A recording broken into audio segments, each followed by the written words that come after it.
We're set. Good afternoon, everyone. Welcome to the April 2022 Audit and Finance Committee meeting. Hope everyone is well. I will call this meeting to order and ask for adoption of the agenda. Move for approval for adoption of the agenda. So moved. Second. All in favor? Aye. Aye. The next agenda item is the approval of the minutes. Please note that we are referring to our regular March 1st, 2022 minutes, as well as the call meeting on March 24th, 2022. Are there any changes to the minutes? If not, I will ask for a motion.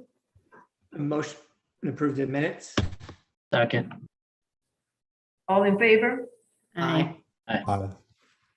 The next item is Ms. Barnett, District 9 Land Budget Reallocation.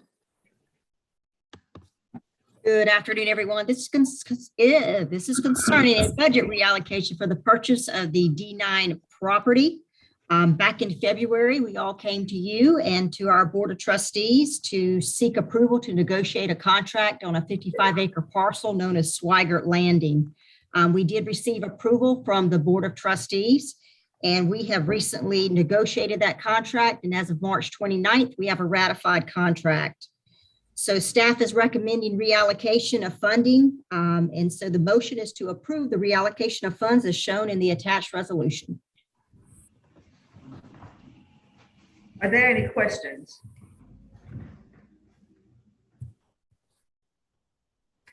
If not, I will entertain a motion.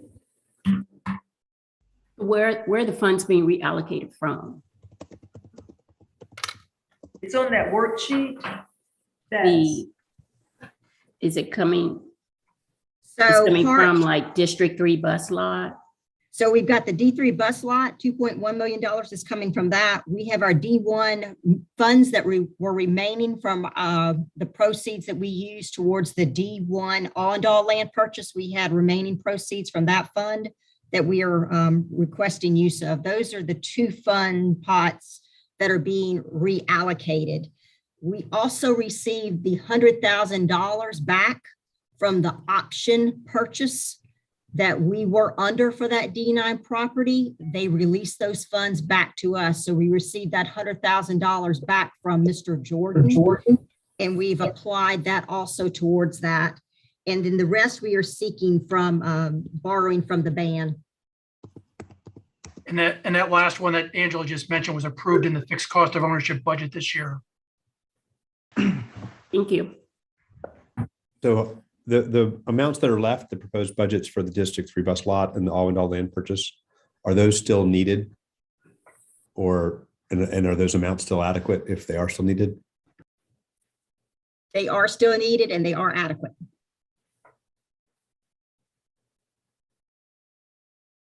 Any other questions?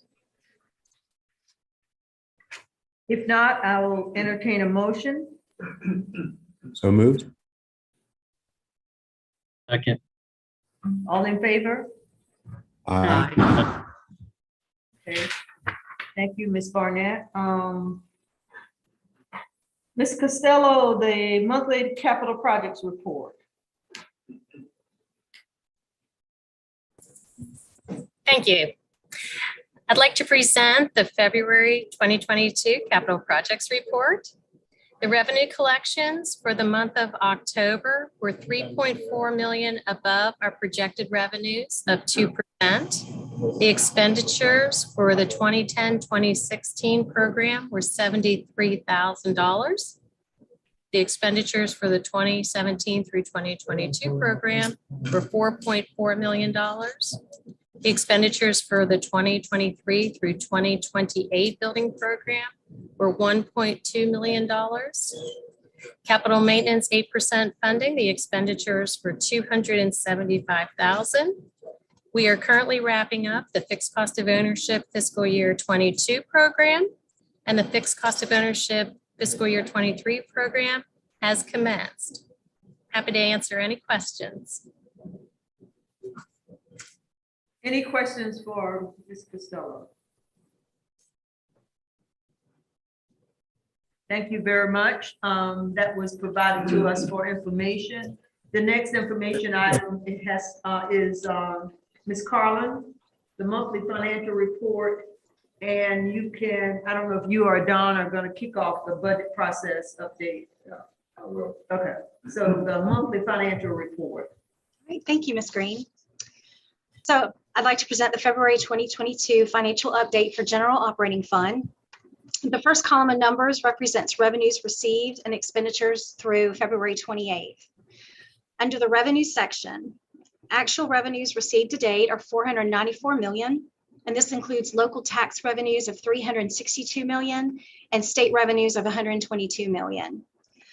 The third column indicates our estimates at year end, and the estimated revenues at year end is $599 million. On the January update, we reported our estimated revenues at year end at $596 million. And this increase is due to a $2 million increase in real property and fee and lieu taxes, according to the most recent update on tax assessments from the auditor's office. And there is also a $1.3 million increase in personal property taxes on heavy equipment rentals.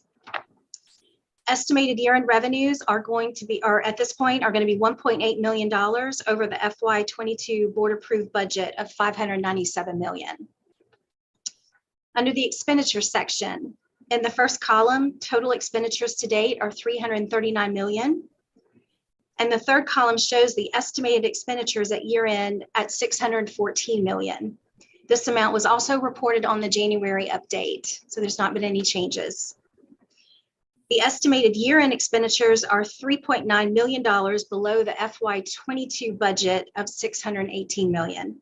And this is mostly due to vacancies and the budgeted reserves that were not used for 7-day enrollment changes. So overall, we're projecting to use $15.3 million of the budgeted $21 million for fund balance. On the January update, we had projected to use $18 million, but based upon the revenues we've recently received, we're going to end at 15.3. And this additional 5.7 million is projected to roll back into fund balance. And this concludes the financial update for February 2022. Any questions regarding the financial report? If not, thank you, Ms. Carlin. The next item is the budget process update. I think Don is going to start that, Yes, lead that ma'am. discussion. Yes, ma'am. Thank you. Did you send out some documents? So Trina sent a document out probably an hour before the meeting. I'm going to share my screen and go through those numbers with you in case you don't have the document. So before I do that, just on the calendar, we expect to bring to the Audit and Finance Committee on the May committee meeting a recommendation for first reading of the budget. The budget is scheduled for first reading on May 23rd, and then the second reading at the board meeting in June, which is right at the end of the month. So we are essentially 2.5 months out before the budget has to be adopted. The state is still working on this. It has not finalized the budget for fiscal year 23 yet for the state, so we don't have final numbers, although I have numbers I'm going to talk about in a few minutes. We have met with the county auditor's office to understand what the assessed property values are and how that translate into revenue for the district next year. And so we're pretty solid on those numbers. And what I'm about to show you some challenges that we anticipate having next year based on the revenues that are coming in. I'll start off by saying that with the state has, at least the House version of the state budget, which was adopted a couple of weeks ago, is now with the Senate, and the Senate is deliberating on the budget. But the House version of the budget allocates an additional $7.2 million to the district over the current fiscal year. So we will get an additional $7.2 million in state revenue. That is a new funding formula. So that's just information that the funding formula has been changed, which needed to be changed some time ago. It's a more simplified version. we still have under that state funding formula, the new one, the statute that leads to the index of tax payability that says that districts that reside in counties with high wealth based on property values are expected to pick up a greater share of their of educating their children. So prior to the change, the allocation was based on a concept called the base student cost, with the expectation that the state on average would fund 70% of all children's education across the state of South Carolina, and then the districts on average would fund 30%. But that's on average because it's based on the index of tax payability. So a district like Charleston, that's in Charleston County, which is the richest district, the richest county in the state, in terms of property value wealth, we would be expected to pick up a greater share. And then a poor county would pick up a smaller share. So the split has always been, for the last decade or so, at least a 70-30 split. But in terms of the allocations for Charleston, we received the inverse of that. We received roughly 30%. We were expected to fund the remaining 2/3. So the base student cost has been running roughly $2,500 per student, and so we've been allocated from the state roughly $800 per student, whereas we've been we've been paying for covering the cost for the remaining 2/3. Under the new funding formula, the concept is the same in terms of the index of tax payability, but instead of the split being 70-30, is now 75-25. And so that's some of the reason that we're leading to a smaller allocation next year than what we would anticipate. Excuse me. Just to talk, before I display the numbers, just to talk a little bit more about what challenge that presents to us. I think everyone's aware that there's an expectation across the state by our teachers that they would receive the $4,000 pay increase. That's what the governor and the legislators have discussed. And certainly the teachers I've spoken with here in Charleston expect that's their expectation. However, on that $7.2 million of additional, the budget assumes that if there's going to, for us, that's the only thing we're going to get. So for Charleston, the estimated cost of a $4,000 increase for all teachers plus benefits is $19 million. So $19 million, and we will receive $7.2 million from the state. And then on top of that, the state's mandating three things. One, a step increase for all teachers. That's $4.5 million on top of the $19 million. And then they're shifting a greater cost share on the retirement liability as well as health and healthcare and medical costs. So we're picking up additional, I think, almost $3 million in one of those, and 1.6 or $1.7 million additional costs on the other. So for instance, thanks to healthcare, that goes up 18.2% a shift for us. So when we look at all those numbers, then from the state mandates plus the teacher 4,000, it comes around $25-26 million over a state allocation of 7.2 million. And then on the local revenue side, we were we were surprised when we met with the county auditors a couple of weeks ago, and their assessed property values are not accelerating as they have in the past. And so we're not looking at a substantial increase in the local revenue. So with that picture being painted, I'll just say that we have a challenge this coming year in the development budget. And I would say also it's probably the biggest challenge I think we will probably face, at least in terms of in the time that I've been back in the district. As you all know, 2 years ago when we went into the pandemic, we did a lot of detailed analysis, almost like economic forecast. We all had great fear that the economy was going to collapse. It did not. We actually benefited from what we adopted as a budget. We benefited because we got additional revenue in both from the state and from the from the local revenue, plus the federal dollars that came in under CARES. So that's not going to be the case this time. So let me run through the numbers, and then we can get into some questions and answers on the numbers. I'll share my screen just in case you don't have a document. Host disabled. Maggie, is it possible for you to?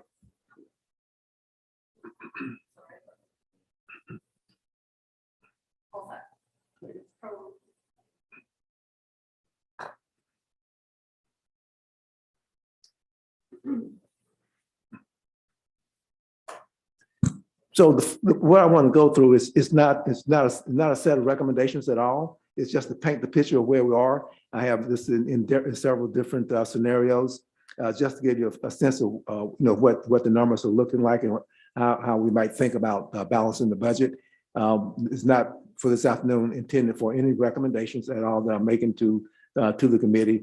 That will take place at the May Audit and Finance Committee meeting. So just sort of like a overview of the geography of this document here. At the top side, left-hand side, we look at revenue and expenditures where we at a total level where we expect to begin the year, and I'll get into the numbers in a minute. And then we show a column that's in blue. It shows, again, those revenue numbers and expenditure numbers. Again, I'll get into those numbers in a second. Then we come down here. We have the expenses for next year. That will be an increase over this year. That's a section that's called required increases. And that's pretty much what it means, except with maybe the teacher salary increase. And I'll get into those numbers also. And then below that, we have other considerations. So we have the required increases, and then what we call other considerations there from the different divisions here in the district on things that we want to accomplish. And I'll talk about some of those things also.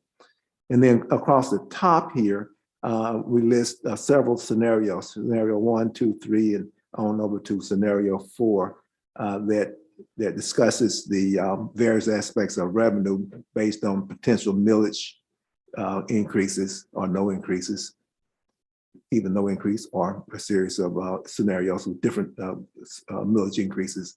And then we come down, we adopt all of the required increases in each of these scenarios. And then later on towards the set of scenarios to the right here, we add some additional expenses that we didn't have in the earlier scenarios. So we're just building up options in terms of expenditures. And then on the second page, after we sum all of that up, we take a look, we got the revenue, we got based on where we start in the year plus whatever millage increase. And then the expenditure, the various scenarios with the various types of expenditures. And then we come down here to what's called the remaining need to balance. So this is what the challenge is in each scenario in terms of balancing the budget. And then we have a section here, strategies to balance. And as I go through the numbers, just keep in mind on all of the expenditures that are not required, those all open to whether or not we go forward with any of those. And also with the strategies to balance, these are at this point, in some cases, estimated numbers. And we certainly have much, we have several weeks and much room to make adjustments in the numbers. Again, not recommendations, just to give the committee a flavor of what the financial picture looks like as we develop the budget for next year. Any questions on the format before I get into the numbers? The format of the document. So starting here at the revenue, so the $617 million, this is what we're projecting as revenue for next year compared to 597 the current year. And the difference that's made up of the $21 million, well, this shows this negative number. This is what we use out of fund balance as a budget to close this gap right here last year. So our revenue was 597 and we were short by that $21 million. So we used fund balance for that. So next year, for fiscal year 21, based on our interpretation, well, not interpretation, numbers that we received from the state so far, in our work with the county, we expect to have $617 million worth of revenue. For expenditures, we start with where we start as a base for projecting the expenditures for the next year's budget is where we expect to end the year, this year, the current year. So the $614 million here is the same number that you would have seen on the monthly financial report that Jack has just presented, where we expect to end the year on June 30.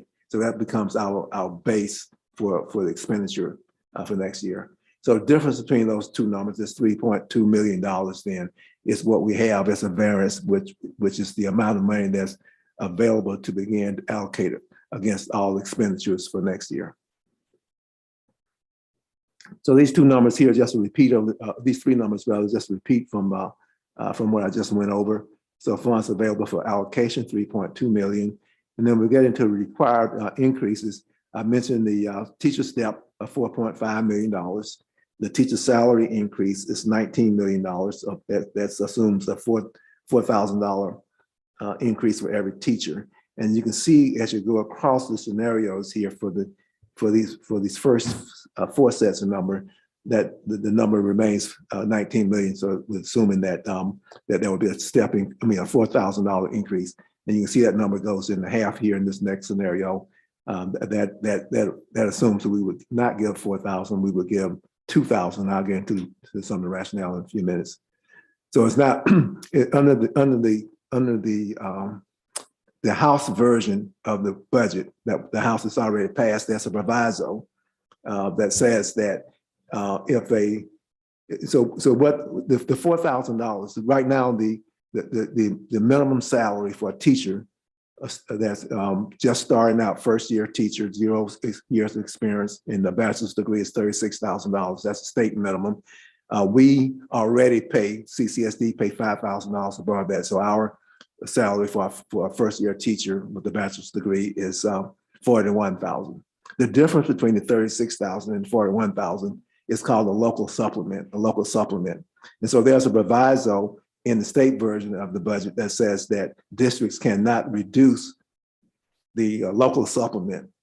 And so if that proviso remains in the Senate version, which is being debated now, but if that proviso remains in the Senate version or in the it's not taken out, then we would be required to give that $4,000. So with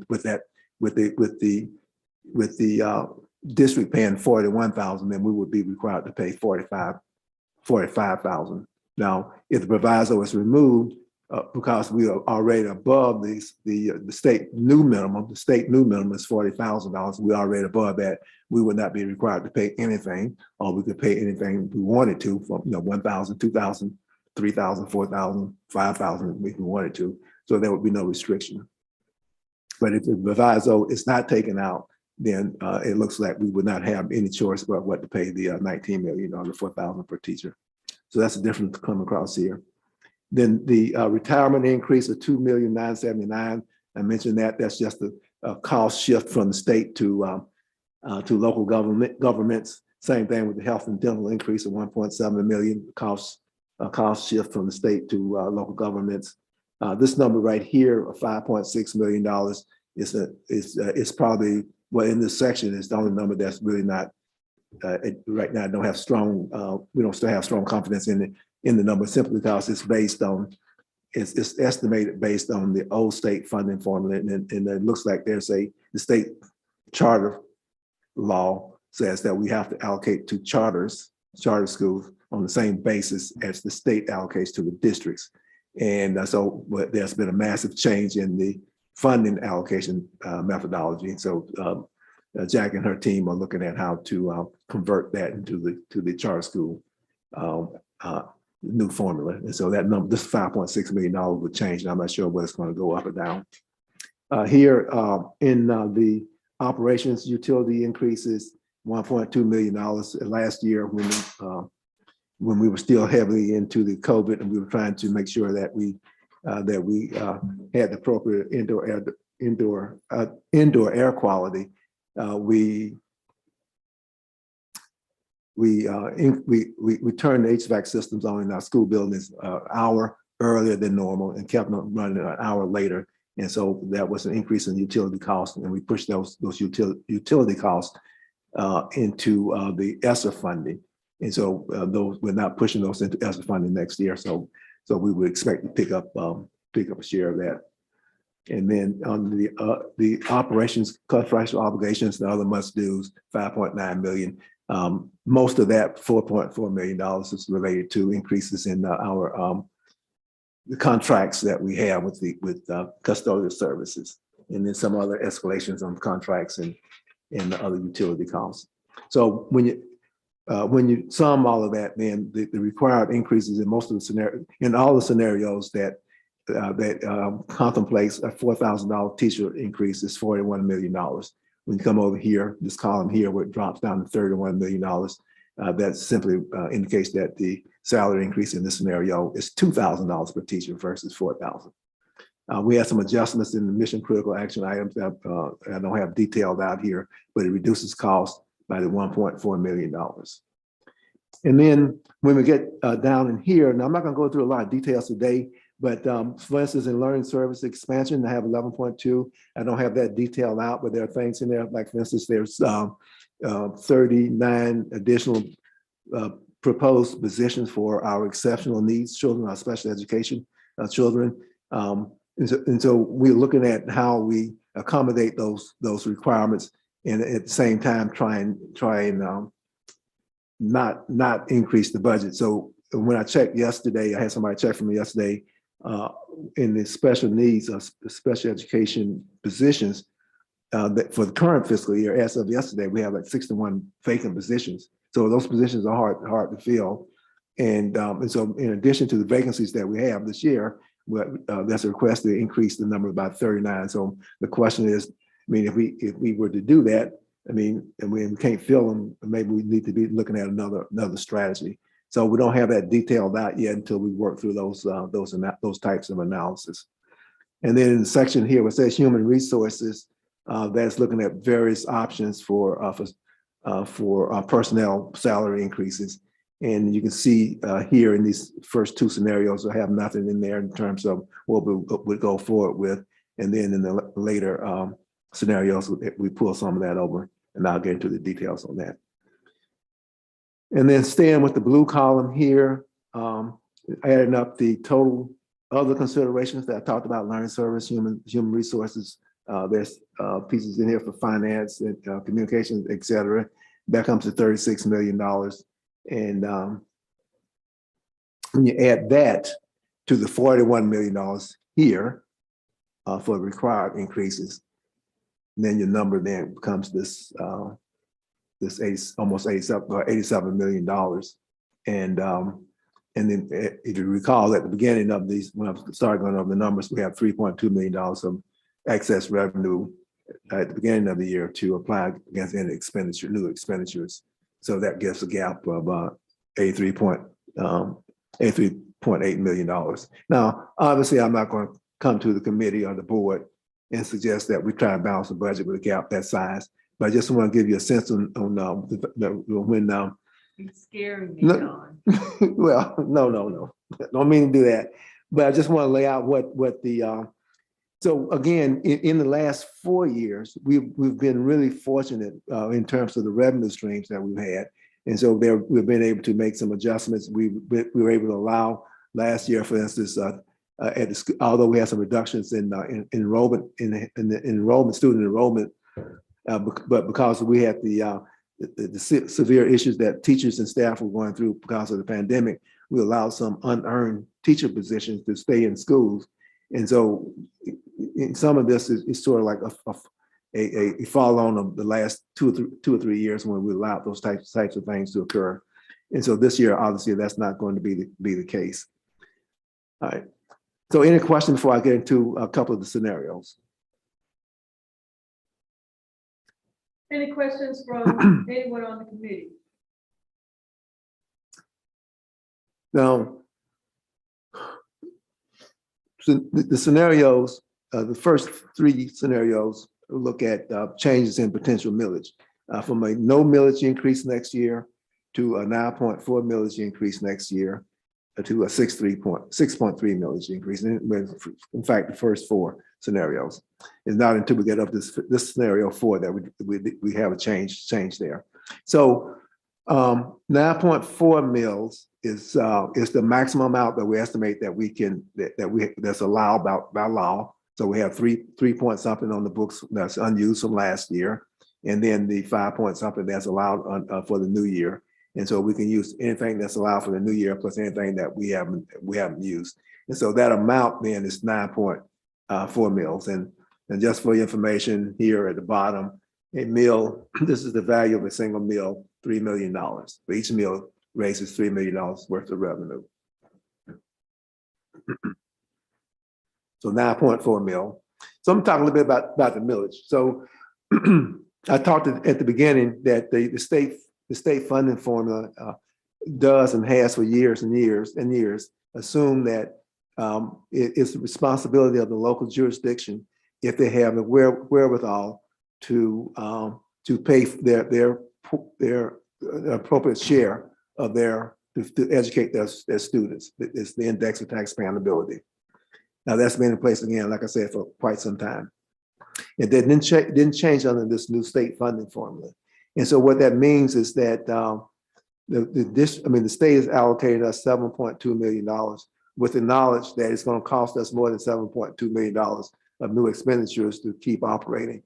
But the expectation that we have a responsibility as a local jurisdiction to be able to raise the difference if we elect to. And so that's why I'm showing the 9.4 mil increase. More than likely, when I come to the committee next month, I won't be making a recommendation at that level. But that's the maximum amount that's allowed, and that's in keeping with what the concept is of state education funding here in South Carolina. So in this scenario too, with the 9.4 mil increase, you can see says the value is $3 million per mil. So here, when in the blue column in this scenario 1, we have $3 million to begin with. So under the scenario 2, the 9.4 mil, it adds that almost with there's $27, $28 million to that number because of the millage increase. So that means we have revenue then in that particular scenario 2 of $31.2 million to apply to these expenditures. So here in scenarios 1 and 2 here, these required expenditures remain the same. Coming on down, we don't pick up any of the other considerations here. As I talked about over here in the blue column, we pick up none of that. And so when we come here then to remaining that's needed to balance in scenario 1, because there's a $0 mil increase, that number becomes $36 million. $36 million to balance because we didn't pick up any of the non-required expenditures. So it becomes 36 million with 0 millage, and with the 9.4 mil increase, that number then remaining to balance is 7.8 million. So under that scenario, under this set of assumptions, then we are short from a budget standpoint of $7.8 million in scenario 2 at a 9.4 mil increase. And then coming on down in strategies to balance. So the analysis is still being done here, but right now the preliminary analysis that we would freeze non-salary spending at this point in time, and by doing so we could save $2.7 million. I looked at a file last night that didn't get incorporated in here. I think that number will potentially increase, but as of yesterday afternoon, what we were looking at was $2.7 million. So the intent would be we would stop spending, slow spending down, save $2.7 million in the current fiscal year, and roll that into fund balance and use that to help balance next year's budget. The same concept with the hiring freeze that we would save. We'd estimate to save $3 million. I think the numbers I looked at yesterday were like maybe 4 point something million of vacant positions right now that we fill them at all right now. We would incur 4.6 or $4.9 million of additional expenses. Well, that's not going to happen. And so we slow down the hiring, then put a hiring freeze in. I would expect to pick up at least this amount from that 4 point something. So again, that is making an adjustment in the current year's budget to reflect next year's budget. And then this number here is this $5 million, says use of fund balance. It's the same number across here except for scenario 2. And I'll get into why that is in a minute, scenario 2.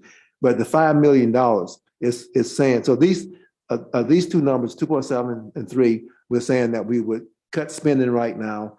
We would use that money for next year. The $5 million here is already in fund balance. That's already in fund balance. And so I'm saying take $5 million from fund balance to help balance the budget. So let me talk a little bit about that. So when we closed the books last year, we had $145 million in fund balance, $145 million. As you saw at the top here, we used $21 million of that to balance the FY 22 of the current year's budget. And so in the budget, the fund balance for fiscal year 22, the current fiscal year, is budgeted at $124 million, $124 million.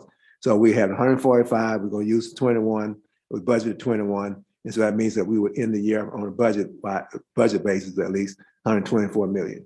So Jackie briefed a few minutes ago in the monthly financial that we expect to actually end the year by only using 16 million of the 21. And so that's $5 million that we would not use that would go back in the fund balance.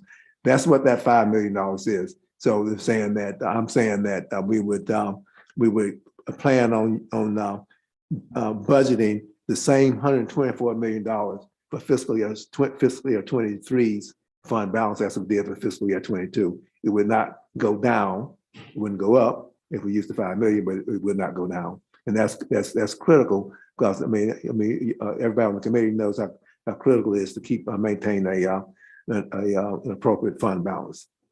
And then so with you in this line here, potential shift to ESSER 2. So we have ESSER $2 that were allocated last year. As I indicated up here, it's $1.2 million on operations. We shifted some of those general operating fund expenditures to ESSER 2 that were allowable last year. And we're looking at opportunities to maybe do some of that this year. We haven't done the analysis yet, but we're working on that. So that's why it's blank in here right now. But there's a possibility that we'll have some funds to offset here through the ESSER $2. We still have some ESSER 2? We do. And we have until September of 23 to expend all the ESSER $2. So September 23. But no potential funding switches to ESSER 3 because I guess the way they have allocated those dollars, right? Well, the reason why I'm looking at ESSER 2 first is because of those dollars have to be expended first. Right. ESSER 3 we have until September of 2024. Okay. So there's possibility. Possibility. I don't know what I can't say what the probability is, but there's a possibility. Okay. So under scenario 1, then no millage increase when you do these use these strategies, these dollars here. This number 25,749,125 is just simply a calculation, taking the 36 that's needed to balance, subtracting these numbers, and this is what's remaining. And what this says that we would have to, in the current year's budget, as we develop next year's budget, we would have to cut expenditures by $25.8 million. So we have a at the beginning here, we have this expenditure total of 614. We have to cut out 27 or $28 million out of that to balance the budget. So that's the concept working through the scenarios. So the only change is that we change assumptions, and then as you see here, the expenditure cuts here across these different scenarios change because we've changed the assumptions either on revenue or expenditures or combination. So with scenario 2, if you recall, I said that was a $9.4 million, a $9.4 mil increase, which was about $28 million additional revenue. And so coming down here, then we would using these factors here.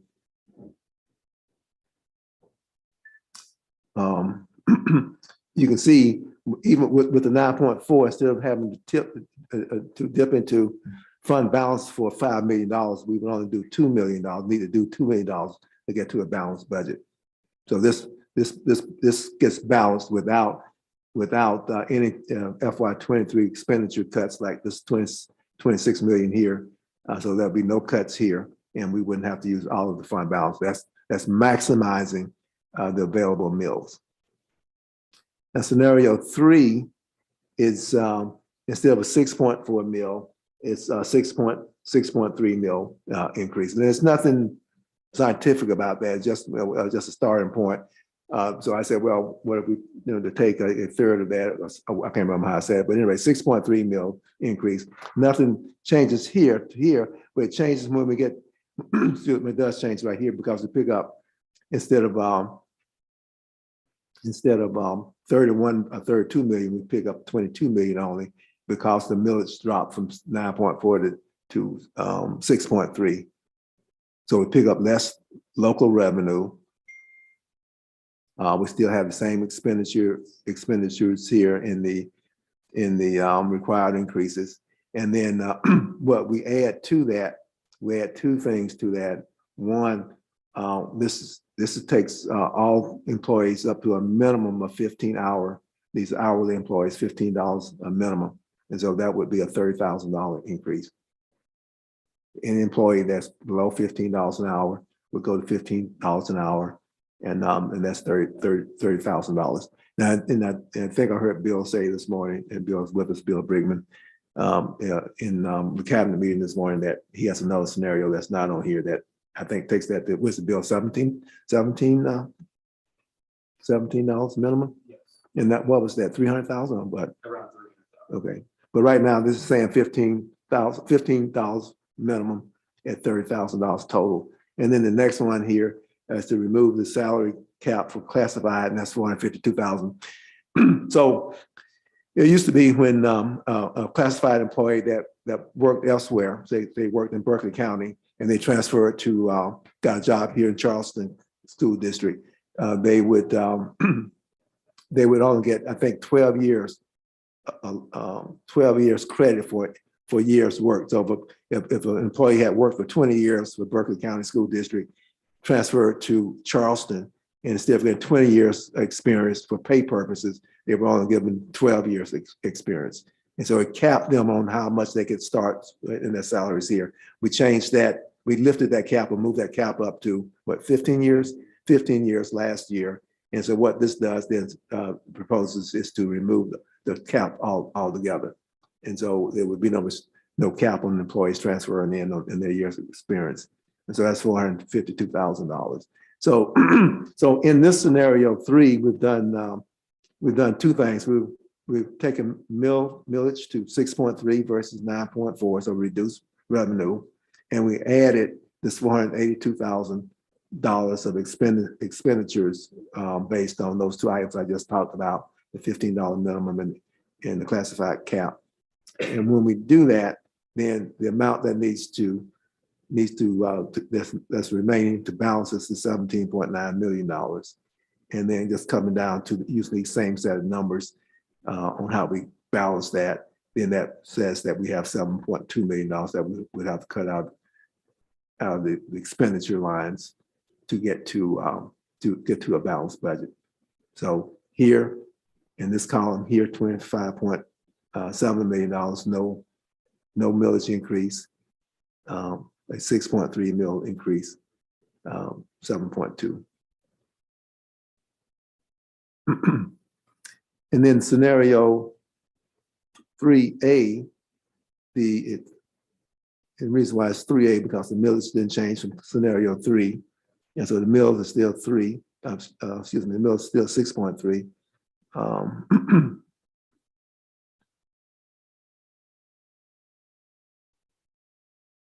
I'm sorry. Wrong part here.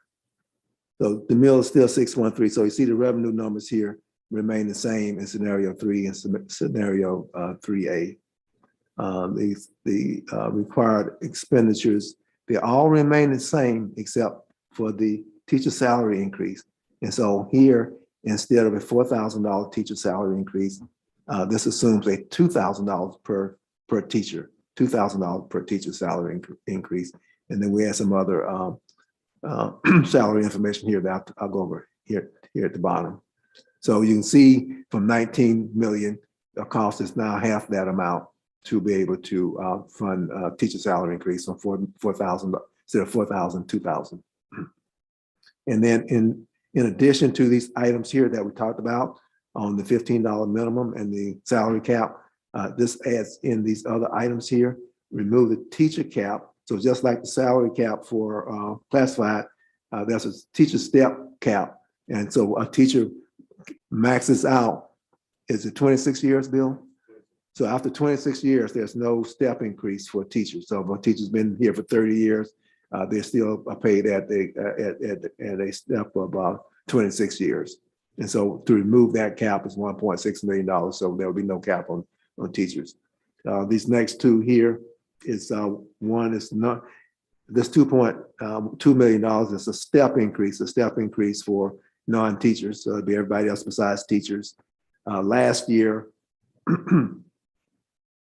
the board approved for a non-teachers, they moved to 98% of market, 97% of market, based on the study that was done. And this, I'm not sure whether this is asking for a 98% or 100%.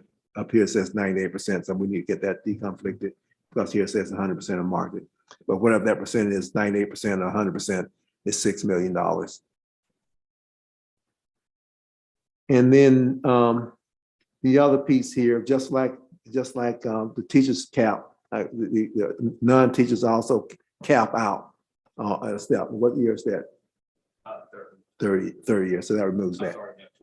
26 also.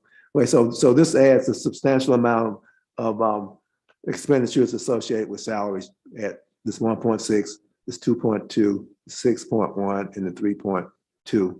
And then so when you and it decreases by $9 million expenditures here for the $2,000. So it's allowing for other employee groups to be compensated, have increased compensation, and then by reducing the compensation for teachers. And so then here, the amount to balance is $21.3 million.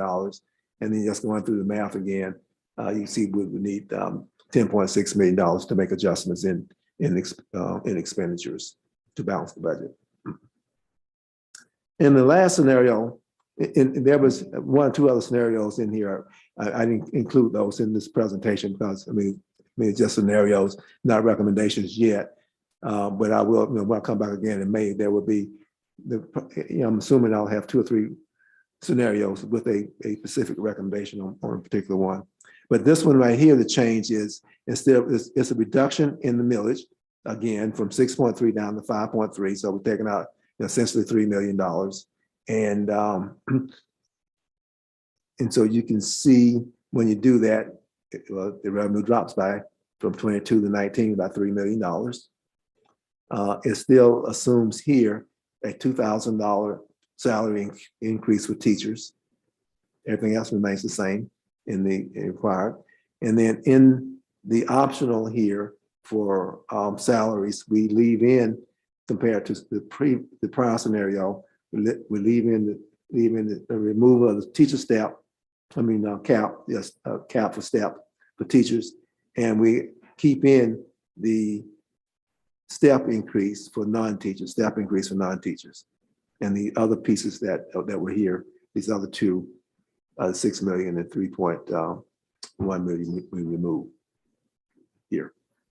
And so then we come out doing one of the numbers there, the amount to balance is the $15 million and coming through the calculations, it results in $4.4 million of reducing expenditures. So first of all, we have to get to a balanced budget, as you all know. We have various paths to get there. And again, there's not a recommendation that I'm making today about which path we get there. And we may have some expenditures that we may need to add that I didn't detail out. So in the learning service expansions and maybe some of the other considerations. So those numbers will change both in expenditures. I don't expect dramatic changes in revenue. There's a possibility there may be some increased state revenue based on the Senate version of the budget that gets reconciled with the House version. But I don't anticipate any significant increases. I think I'm being scheduled to go up to Columbia tomorrow to meet with some of our legislators, just talk to them about what some of the challenges are in terms of the budget, the state budget. And it'll be the second time I've been up there this budget season. So we'll see how that works out. So what questions do you have? Questions? I'm gonna just kind of go around and try to get everybody just in case. Kent, I'll start with you. Okay. So a couple of thoughts. First of all, as usual, I guess I appreciate how all the work that goes into this and how hard it is to navigate all these different scenarios. I would, and this may be less relevant if we can get to an actual balanced P&L, but obviously if we don't, I would want to see what is our projected fund balance, and I'd want to highlight that, particularly for the full board when they have to, approve whatever the final budget looks like. But we need to be showing ourselves and showing the board what that revised fund balance number looks like and where that is relative to our target. And I think it's also helpful in that same context to be showing how much debt we have relative to our targets. Because I think even though those are a little bit more long-term, I think each year these decisions impact those items, and I think we should keep the connectivity of those points. Anyway, that the decision in trying to balance these different line items, I think that's largely up to the staff and the board. It's really, those are policy decisions I think are a little outside of the scope of this committee's sort of objective. I think our goal in this group is a little bit more about process and prudence versus being in a position to decide which sort of mission critical items we should pursue and not. My own opinion is that some of these smaller dollar items, like the $15 an hour move and the removing the classified salary cap, that they seem like small dollar costs to doing what's probably probably helpful from an operational perspective if you're trying to retain people. I also think, and I know I'm probably speaking to the choir, preaching to the choir here, but moving to 100%, I know we talked about it last year about moving partway to get to market. It seems like in the competitive environment we're in, we've all talked about staffing challenges, and we see it outside of the school district, how hard it is to keep and retain people. And with the pace of change in compensation, I think we should look, if we can figure out a way to do it, I think we should be looking really hard at trying to get closer to market, because frankly, market's going to be moving. If we go to market, I suspect we'll still be behind. And we already have shortages as it is. And so if we let ourselves fall further behind, I think it'll be harder to fill those vacancies. Anyway, those are my thoughts. Okay, thank you, Ken. Yeah, so just for clarification, could you, I guess, repeat the piece on the fund balance? I want to make sure I understand that. Make sure that the board. Yeah, I just think when we present this at the bottom, I think it'd be helpful to show what the fund balance is and what do we think our target fund balance is. What's the minimum and what do we really want it to be? And I think we should be showing that, particularly to the full board when they have to make a decision on this. I mean, a final vote on these things. I just think those things should be front and center always as folks have to decide. Okay, that makes sense. I understand now. Yeah, Thank you. that makes a lot of sense, because we all are protected. I think from the Audit and Finance Committee, that's real important to us, probably to everybody, but it would make a lot of sense if everybody could see that when they look at the numbers, it's right there in front of them. So that's a great idea, great suggestion. Okay, Stephen, question, comment? No, I'm good. I agree with what Ken said, and definitely on the point of, making sure that, the teachers are compensated and that everything else stays at 100% market value. I know it's hard trying to do that, but it is going to be important. Otherwise, just trying to keep teachers in, and then also, how we keep support staff in becomes very hard on the competitive job market we have right now. Okay, thank you. Velma? I just had a question about the comment about reducing the years of experience when someone comes from another school district into Charleston County. I heard something about maybe you have 20 years, but that's only equivalent to 15 years. What's the rationale behind that concept? Like to any state employee, right? Not just, or is it just school district? It's only specific to, I don't want to call it policy, but it's at least a practice that we have had here in Charleston County School District that was implemented, Bill may know when it was, but it's been quite some time ago. Okay, so 17 years ago, when I was here? Yes, sir. The Palmer Day. Oh. So and it was 12 and moved to 15, and this year it's at 18. Okay, and so what that means is that if I'm an employee that's working, say another school district, I have 20 years of experience. Then when I take a job here in Charleston County School District, I only get credit for 12 years of experience for pay purposes. So I leave 8 years on the table. Had I got credit for 20 years, I would have been paid a lot more money. And so this is to remove. Last year we removed a part of that cap, and we proposing to remove the rest of it this year. Well, that in itself is probably why we're behind in market value. You're devaluing somebody's experience at that level. So that's part of the answer for being behind in the market. Right. And does that, is Charleston County the only one that does that, or some of the other districts too? That was a district decision at the time. Okay. All right, Velma, do you have? I didn't hear the answer to your question. Right. He said that it was a district decision at the time. Okay. But I was thinking that I had heard something about like DD4 doing something very similar. It could, but That's a district decision for how we compensate. Okay. Now, is that just applicable to classified employees, or is that also applicable to non-classified employees?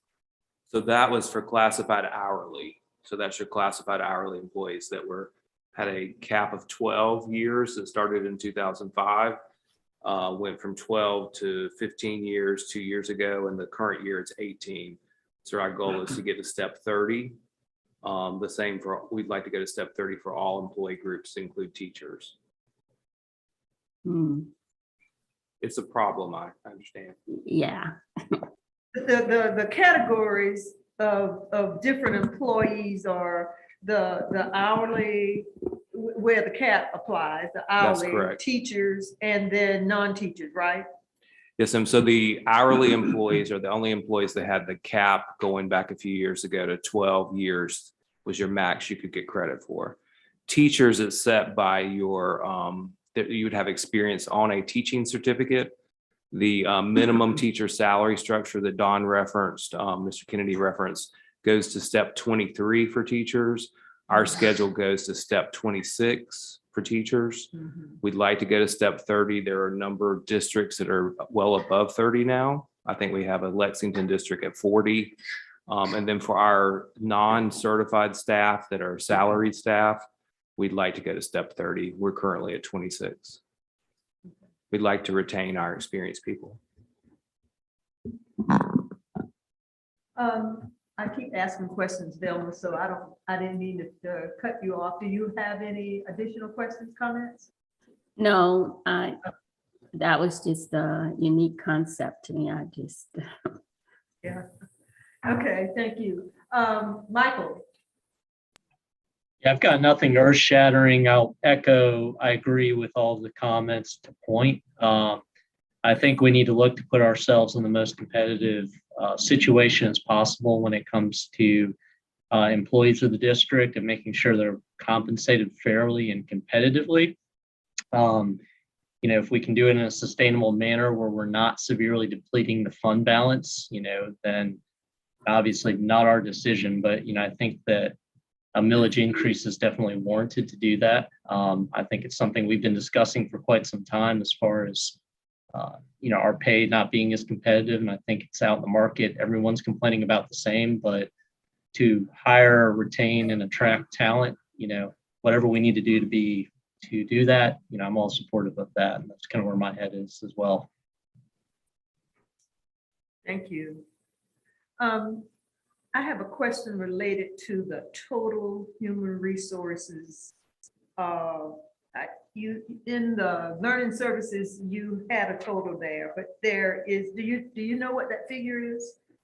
Looking at the numbers here for each of these categories under human resources, was there a total for human resources? Am I misreading something? No, it's just the format of the document, so we can provide the total. Okay, it's okay if you don't have it. No, I'm not. Are we still on? Are we still connected? We are. My computer fell off, but the board. Okay. So Lisa, if you're on, can you just total that for me and send that to me? Text. Yes. Thank you. And I wanted to go back to something you said, Don, because when I was listening to the ad hoc committee today, the funding for charter schools is going to change. Is that right? Based on the new proposal for funding, I thought I heard something about charter schools being funded at 100%. I'm sorry, you heard that in the Committee meeting. committee.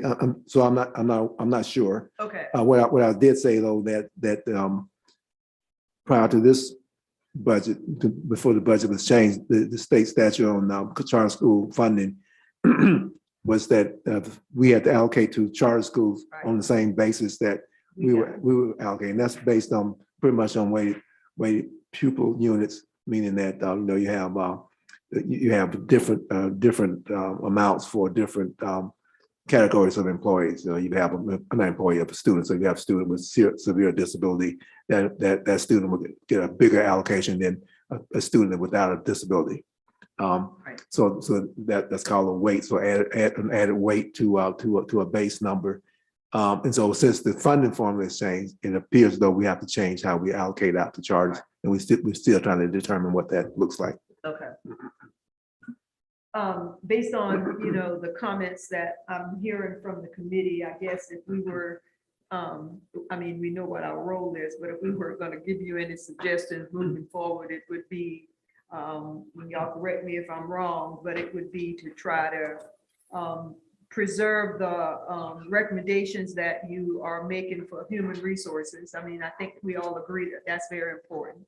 We certainly don't mean to, I don't mean to imply that the other issues are not important, but we've come this far, and it would be hard to think that we're gonna get here and resort back to where we were. So I would just say to try to keep that front and center as well as the fund balance. Any other comments or questions from committee members? Thank y'all very much for your input on that. And Don, we'll be thinking about you over the next couple weeks as you ponder this, but we feel confident that if anybody can do it, you'll figure it out. You and staff will figure it out. I'm gonna say, be thinking about the staff, because I'll be saying, Jackie, Lisa, give me this number. Yeah. Okay. Okay. Are there any other questions or comments about anything before we go into executive session? We just have one item in executive session. If not, then I will ask those, the personnel that's on the call that are not included in the executive session, if you would excuse yourself. Ms. Green. Oh, I'm sorry. Sorry, I have that total number. Oh, okay. It It's 29 point, this is the HR piece, $29.9 million. 29.9 million. Okay. Does not include teacher step and the teacher raises Right, it's just, in the blue section at the bottom. I mean, that human resources section at the bottom of this document. okay, gotcha. Okay. And whatever that number is, 100% or 98%, yeah. So did you, for anybody that was interested in that other than me, that total was 29.9 million is what the human resources considerations add up to, but it doesn't include the teacher, $4,000 for teachers or the teacher staff, right? Okay, thank you. And thank you for those of you who participated in the meeting before we go into executive session. Thanks, Bill.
Yeah.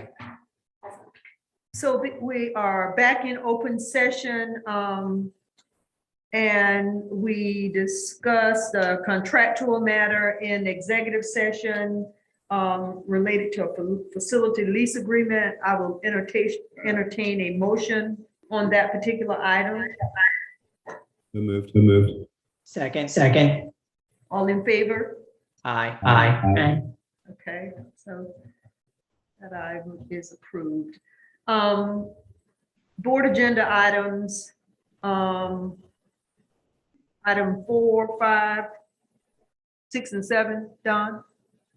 Yes, I'll take to the board an item for 7. It might be a different format than what I presented this afternoon, but certainly present on the revenue expenditure numbers. And item 8, Correct, the executive session. correct. Next meeting is May 3rd, same time. Thank you so much for your time and your attention and your efforts, everyone. Be careful this afternoon, wherever you are with the weather. And I'll see you guys next